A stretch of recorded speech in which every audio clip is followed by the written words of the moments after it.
Hello, everyone. Welcome to the Win at Work podcast. Today, I'm joined by the fabulous Michele Barard from New Orleans, Louisiana. Welcome to the show, Michele. Thank you so much for having me. I appreciate it, Julian. I've always wanted to go to New Orleans. What's it like living in New Orleans? Is it as good as it looks? Well, I don't actually live in New Orleans anymore. I'm here visiting for a couple of days, but it is it was a magical place to grow up in a lot of ways because there's no other city like it in the United States that I'm aware of. The closest probably is Savannah, Georgia, which I would call New Orleans light because it's much cleaner. But if you love being hot and sweaty and friendly people and great food, New Orleans is a great place to be. Awesome. Yeah. And like the mix of the old and the new and all the music looks really like a lot of fun. We're not going to do tourism for New Orleans. We're going to talk about some of the exciting things that you've been doing. Tell us a bit about your journey, I guess, through software companies and then how it led to what you're doing today and, going out on your own and trying to run a business while raising 3 kids, which is always a tough one, and what worked and what didn't work. So I guess what you were doing before would be the first place to start at. Well, I should probably start out saying that I actually got a degree in international relations before I realized that I really loved working with computers and I couldn't stick around in school anymore. I had no cash to stick around. So I had to kind of figure out a way to get into computers. And that's what I always did on any job that I had coming out of school. From then, actually, even until very recently, I have a tendency to grow positions around me. So from getting in as like an administrative assistant at my very first full-time job out of college, I leveraged my computer knowledge to start getting desktop publishing into the office, which this is me telling my age that I'm even using that phrase. But back then, I worked for a government contractor and they were using what the government was using, which was the old Word Perfect that you had to do like the markup language. Oh my goodness, Word Perfect. Yes, I remember that. Yeah, so that's definitely me telling my age. But I use that as an example to say, I had kind of an entrepreneurial spirit even from the very beginning because I had a tendency to want to figure out how to get where I wanted to go in that particular job so that I could learn the skills, leverage the skills, upgrade things at the office, and really get into technology. And that's kind of the strategy I took with every job, eventually getting into software training and documentation, technical writing, developing courses, et cetera. It's an industry there. Did you find any resistance because you didn't really have like an IT degree, and also being a woman, it's a very male-oriented organization. So you would have had people sort of rolling their eyes a bit when you were coming up with these ideas. Did you find that a little bit? Well, no, actually, I think we had reached a point with technology where everybody realized they needed a little boost in certain areas. And I tended to work for small companies. I love working with small companies. I think there's a little bit less of that corporate politics thing typically. Yeah. The people become much more close-knit in terms of working as a team because you have to wear a lot of hats. And if somebody has a skill, they have expertise, or they're willing to learn something, they're willing to give you the opportunity. It's not as siloed as a large company. So, but even at a large company, I worked at a pretty large company that doesn't exist in the same form anymore. But even there, I was able to move from administrative work into the computer graphics department just by virtue of my interest in going in there and helping and doing things for my VP when I was working for her. And I ended up moving into graphics from there. So there are a lot of ways that you can leverage things, but particularly at smaller companies. I think Michele's got skills. What do you reckon? Well, that's very sweet. And so then you're in there and you're in this the computer industry and you're doing all of that stuff and it's going good. And when did it start to sort of get the itch to start a business or do something a little bit different? Almost immediately. I think I've always had an entrepreneurial spirit. I started my first company in the DC, Virginia area, which is where I started my career, and failed miserably. It failed miserably. I had no idea what I was doing. And I don't think people were ready for it. Desktop publishing back then was still a relatively new thing, and people were used to taking handwritten pieces of paper and going to a printer and saying, hey, can you make this something for me?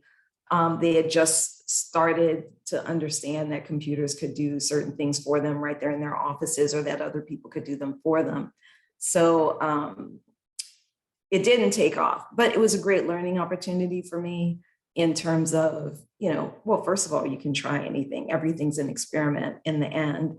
So, but getting my first client was really exciting. Losing my first client was really exciting, and figuring out all the pieces of, how to start managing client relations. That's really where that started. So you started out editing, is that right? And was that sort of a thing as like a little side hustle, or was it just an interest? How did that happen? Well, in 2012, I was actually a volunteer reviewer for a website called the Urban Book Source, and they would send me a packet of books every month, and I would read them and write little short reviews. And I was reading good stories. I mean, the stories were good, but the books were terrible in terms of the misspelled words and sentence structure. Some of it was very difficult to read, and I was writing edit at the end of all of my reviews. And then finally clicked in my head, Michele, instead of being part of the problem by complaining, why don't you offer a solution? So I started Urban Book Editor. Awesome. Yeah, it's always about starting a solution, finding the problem, and the opportunity that you have is like, look, I can fix this. What was the urban, what was it called? The Urban Book Collective? Oh, the Urban Book Source. Urban Book Source. So what were they doing with the reviews? Were they just publishing them in a newsletter, or? They were posted online, and I don't know the full extent of what they were doing. It was really an excuse for me to read trashy novels for free, because I love Sounds trashy like fun novels. getting a little package of books each month. It was great. It was great. But that's how the company kicked off, because I felt like, well, maybe people aren't editing their books because they don't know how, don't have the resources, what have you. These are mostly self-published authors. They were financing their own projects. Maybe they needed payment plans, things of that nature. Okay. And then you're sort of saying back to this small publisher, they need editing, so they could see that you've got some skills. And then how did the next phase go, where you sort of said, I'm going to start doing editing as a business? Well, I bought a domain name, I put up a website, and people were searching for urban book editors. And I think I was probably the first person to start offering editing specifically for urban books at that time. Well, that's or awesome. One of the first. Yeah. So you were doing it, you were target, you already knew to niche down and be specific and provide a service for people using these urban book editors. Did you know there were people Googling this? Did you have any SEO, or was it just like, see what happens? No, I had no idea I just said, I'm going to buy a domain name. I'm going to do this. This is where you're just following your spirit, something in your head just says, you know what, just do this. And that's what I did. I literally hung out my shingle, and I started getting traffic, and I started getting people coming in. I started editing books probably within the month. And then how did that go over the sort of first year? You are getting customers, and were you off and running? Were there any hiccups that you think, oh, I need to do this differently, or anything like that? Well, I mean, I had a business model of being very affordable, what I considered to be very affordable, and offering payment plans. So that was very enticing, I think, for a lot of people who are self-financing their projects. The publishing industry is very insulated. There are a lot of gatekeepers, and it's hard to get your message out there, particularly for marginalized voices. So Urban Book Editor actually serves two purposes, right? To target the urban market, meaning, at least, I don't know how you guys do things across the pond, I guess is how they would say that. But under the pond. In the US, urban is typically a marketing phrase for Black or Black and Hispanic people. Yep. So I was targeting that audience, but also a specific type of literature, which is street lit or urban lit, which tends to be a little grittier. And it's hard to find editors for those sometimes because they tend to involve sex and violence and things of that nature. So a lot of people, particularly in the Bible Belt, I'm from Georgia, I live in Georgia. So in the buckle of the Bible Belt, people don't want to edit those kinds of books sometimes. So I was really providing a service that was challenging at the time. For other reasons too, which we won't talk about. And right, that's pretty cool. So these are sort of really just artists on a shoestring, and they're telling stories, but you're saying they've got good stories, but it's rough around the edges and needs a lot of work. And then you've got the other problem of, how do I make a business where, there's not going to be some big contracts that you're going to get out of it. So how did you manage to grow the business in those conditions? Well, fortunately, or unfortunately, depending on how you look at it, it was really a side hustle for me. I'm working for software companies. I have 3 kids at 3 different schools at one point. I was run ragged, going place to place to place, and I needed to earn some extra money. This offered me an opportunity to do that and to be at home with my kids, which was very important to me. I never wanted my kids to be latchkey kids, because latchkey kids get themselves into all kinds of trouble. Any Gen Xer knows that. I didn't want my kids to be latchkey kids. So this was something I could do: pick up the kids from school, come home, tap away on the computer. They have me home as an excuse not to make bad decisions. And, I was just there to, cook dinner and so forth, as opposed to other things that I thought about doing, like, going out and selling the makeup in people's homes and different things like that to earn extra money. So because it was a side hustle, I wasn't focused the first couple of years on really growing it as a business or anything like that. But after a while, I really started enjoying kind of creating something that helped other people. Awesome. And that's where I started focusing on growing it as a business. It gives you a little bit of flexibility if it starts out as a side hustle, doesn't it? Because you're sort of not sort of freaking out and stressing out that this needs to be the biggest straight away, and then you can sort of make changes. And can you tell us about what some of the little tweaks and changes that you made to really make it take off a little bit more and give yourself a bit more freedom in the business? Well, the first thing I did was I invested in a coach. I started saying, okay, if I want to make this work, I have to figure out how to grow a business, because I didn't go to school for business. And there are people who've done this with other businesses. And I started following different coaches online.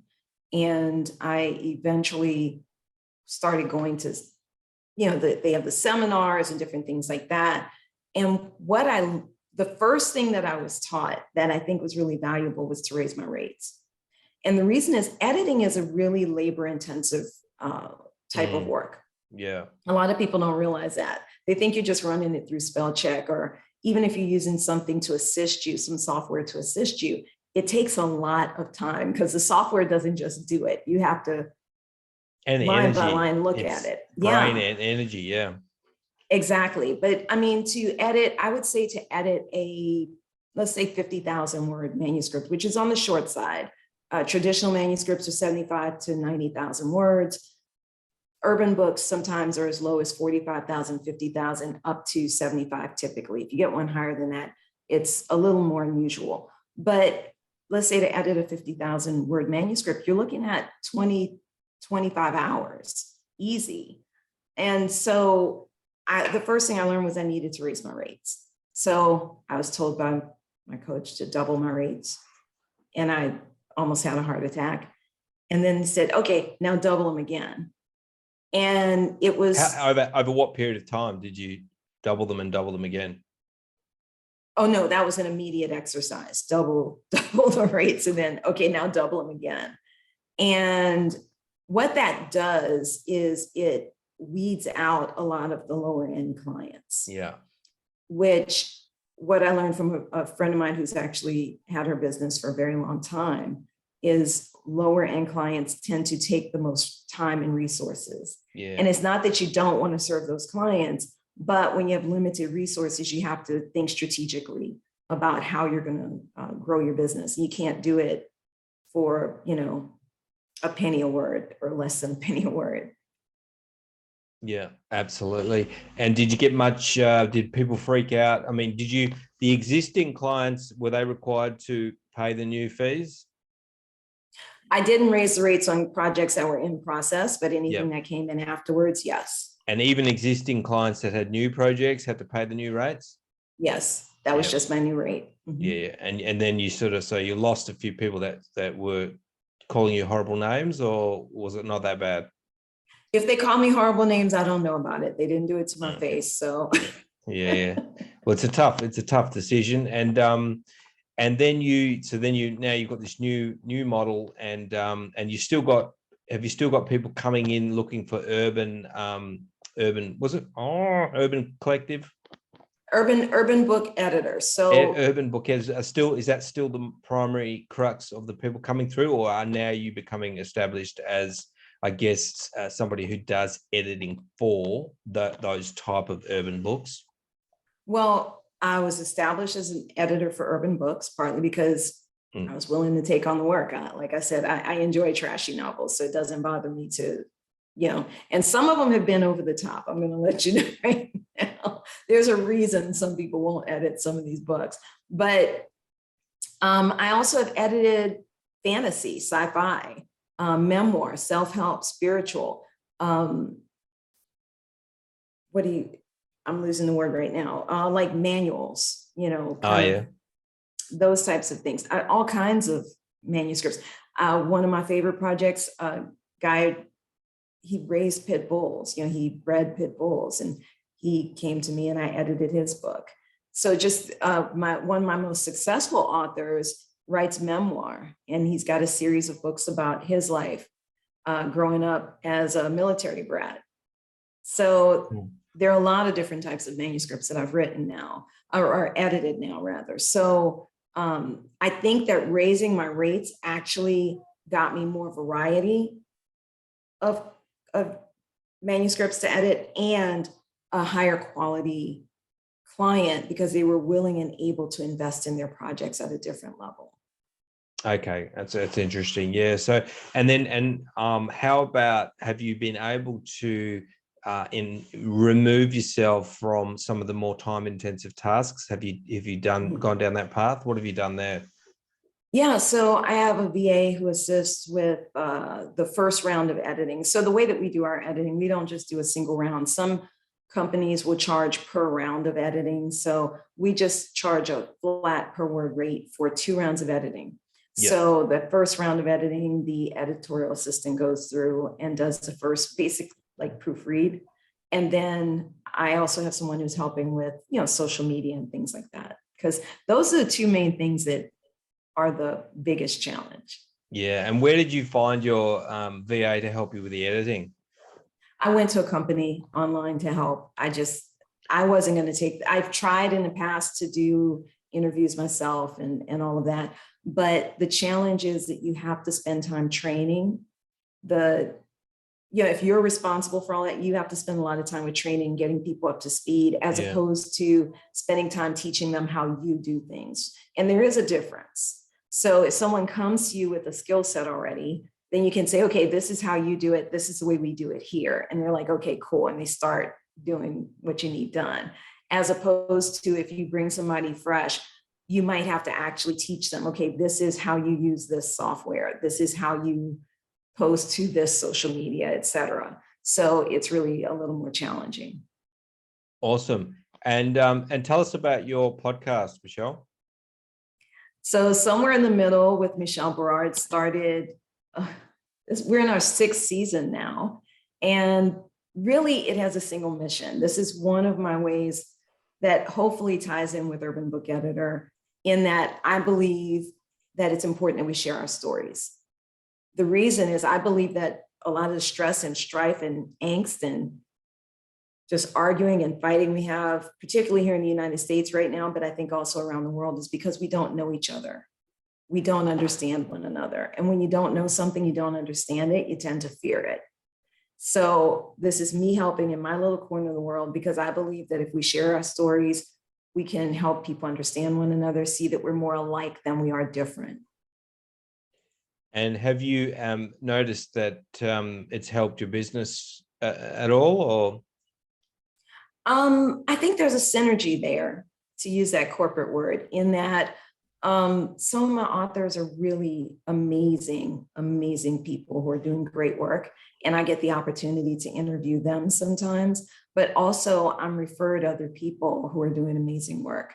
Some of them are coaches, some of them are business people, some of them are social activists, a lot of authors though. And it's just really good to kind of give that platform.